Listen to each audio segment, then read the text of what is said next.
Science میں اور قرآن میں ویسے تو خیر کوئی تفاوت نہیں ہے، اور اکثر جو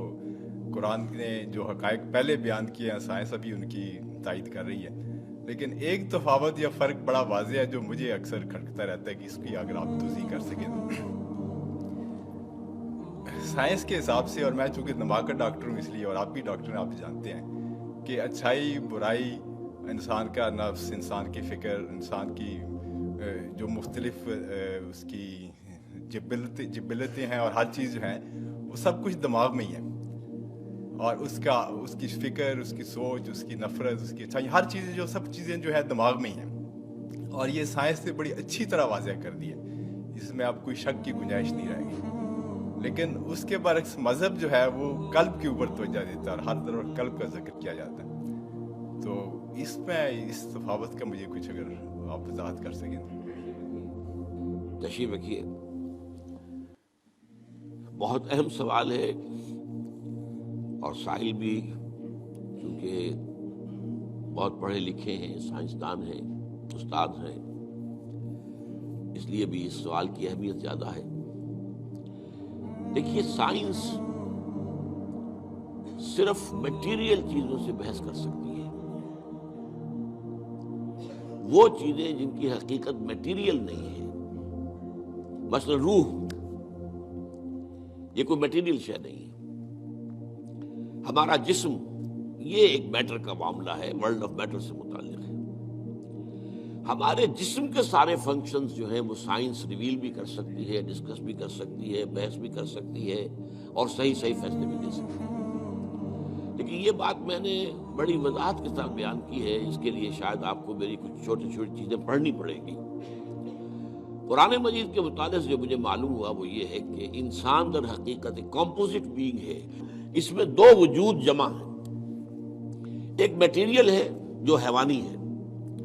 تو تمام کے تمام جتنے حیوانی انسٹنکٹس ہیں وہ ہمارے اندر موجود ہیں، کھانے کو چاہیے، اور جو اینیمل انسٹنکٹس ہے، کچھ آرام بھی چاہیے، کچھ بقائے نسل جو ہے تسلسل کے لیے وہ بھی کچھ چیزیں رکھ دی گئی ہیں وغیرہ وغیرہ، تو یہ پورا انسان ہے۔ لیکن انسان نرا حیوان نہیں ہے، انسان کی ایک حقیقت جو ہے وہ روحانی ہے، اس کا تعلق ورلڈ آف میٹر کے ساتھ نہیں ہے، اور وہ در حقیقت میٹیریل سائنسز کی جو دریافت ہے اور اس کی جو بھی ریسرچ ہے اس کے فیلڈ میں آتا ہی نہیں۔ وہ روح کا مرکز در حقیقت قلب ہے،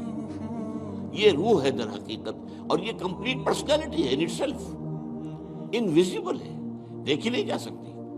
لیکن یہ ہے کہ یہ در حقیقت، اور اس کی تخلیق ہمارے ان جسموں کی تخلیق سے بہت پہلے ہوئی تھی، بہت پہلے،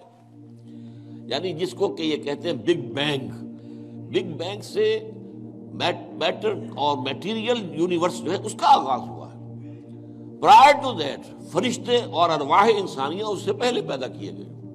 اور وہ نور سے پیدا کیے۔ انہی دنوں میں میں نے حدیث کے درس کے ضمن میں بھی اس کی تفصیل بیان کی، حدیث نمبر 4 جو 40 نبوی میں ہے۔ تو یہ روح اور حیوان میں جسم کا اور اس کے ساتھ جان بھی، حیوان تب بنتا ہے جبکہ وہ انسان، وہ جو اس کا جسم اور جان دونوں نے سمجھے۔ عام مغالطہ ہمارے ہاں یہ ہے کہ یہ روح کے معنی ہے جان، نہیں، جان تو کتے میں بھی ہے، بلے میں بھی ہے، جان تو گھاس کا جو لگا ہوا ہے پتا، اگر وہ کٹا ہوا نہیں ہے اپنی جڑ سے تو اس میں بھی جان ہے۔ تو جان تو آپ کو معلوم ہے ہر شے کے اندر موجود ہے، اور یہ جو حدیث میں آتا ہے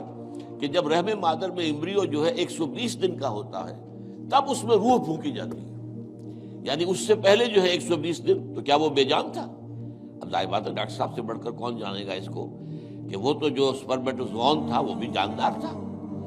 جو اووم آیا تھا ماں کا فیلوپین ٹیوب کے اندر وہ بھی جاندار تھا، دونوں کے ملاپ سے زائگوٹ بنا وہ بھی جاندار ہے،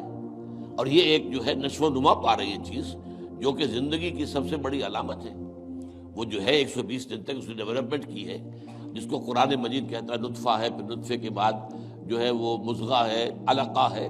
ان ساری سٹیجز کے بعد پھر روح پھونکی جاتی ہے۔ وہ روح ہے در حقیقت کہ جو بہت آغاز میں پیدا کر دی گئی تھی، اور اس کے بعد اس کو ایک نیند سلا دیا گیا۔ اس کے بعد جیسے جیسے رحم مادر کے اندر وہ جنین تیار ہوتا ہے تو 120 دن کے بعد اس کی روح جو وہاں موجود ہے پہلے سے، پرائر ایگزسٹنس اس کی ہے، وہ لا کر اس میں پھونک دی جاتی ہے۔ یہ اصل میں حصہ دین کی حکمت کا ایسا ہے جو آج کل عام طور پر بالکل نگاہوں سے اوجھل ہو گیا۔ عام طور پر تو ہمارے اچھے اچھے علماء اور جدید مفکرین خاص طور پر روح کے علیحدہ وجود ہی کے قائل نہیں ہیں۔ اب یہ روح کا اگر علیحدہ وجود نہیں ہے تو آپ دیکھیے سورہ اعراف کے اندر فرمایا کہ تم سب نے ہم سے عہد کیا تھا الست بربکم قالوا بلی، وہ کون تھے سب؟ ظاہر بات ہے اس وقت تک تو ابھی تمام انسان تو ایک وقت میں جمع نہیں ہو سکتے تھے، وہ تو یہ کہ عین اس وقت جبکہ وہ ارواح کے عالم کے اندر پیدائش ہوئی ہے سب کے سب موجود تھے، حضرت آدم کی روح سے لے کر اور آخری آدمی جو انسان دنیا میں آئے گا اس کی روح، یہ سب موجود تھے، اور ان سے سوال ہوا الست بربکم، اور جواب ہوا قالوا بلی۔ اور پھر ایک دن آئے گا قیامت کے دن، پھر تمام نوع انسانی پھر جمع ہوگی اللہ کے حضور میں، اور اللہ فرمائے گا، سورہ کہف کے الفاظ ہیں لقد جئتمونا کما خلقناکم اول مرہ، آ گئے ہو نا ہمارے پاس جیسے کہ ہم نے تمہیں پہلی مرتبہ پیدا کیا تھا۔ اب یہ پہلی مرتبہ کی پیدائش وہ ہے جو عالم ارواح میں ہوئی ہے، دوسری مرتبہ کی پیدائش وہ ہے جو اس عالم مادی کے اندر، یہ جو مٹیریل ورلڈ کے اندر پیدا ہوئی ہے۔ میری پیدائش 76 برس پہلے ہوئی ہے، اس سے پہلے میرے اس جسم کا وجود کوئی نہیں تھا، میری روح موجود تھی، اگرچہ وہ ایک جگہ پر اللہ تعالیٰ کے ہاں ایک کسی سٹور کے اندر تھی لیکن موجود تھی۔ تو دل اصل میں مرکز ہے روح کا، اور روح ایک کمپلیٹ انڈیپینڈنٹ پرسنالٹی ہے، اس کا تعقل بھی ہے، یہ دیکھتی بھی ہے، بغیر ان آنکھوں کے دیکھتی ہے، روح براہ راست دیکھتی ہے، روح جو ہے وہ براہ راست سنتی ہے۔ اور آج ہمارے ہاں ڈاکٹر صاحب بھی اس کی تائید کریں گے،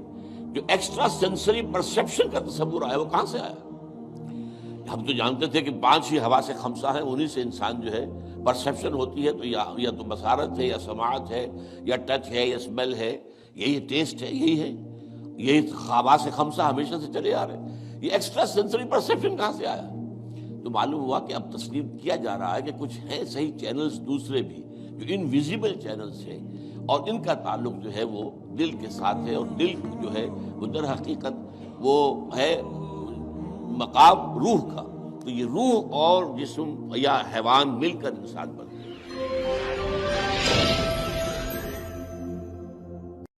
دین کی بات پھیلانا صدقہ جاریہ ہے، ثواب کی نیت سے ویڈیو کو شیئر ضرور کیجیے۔ جزاک اللہ۔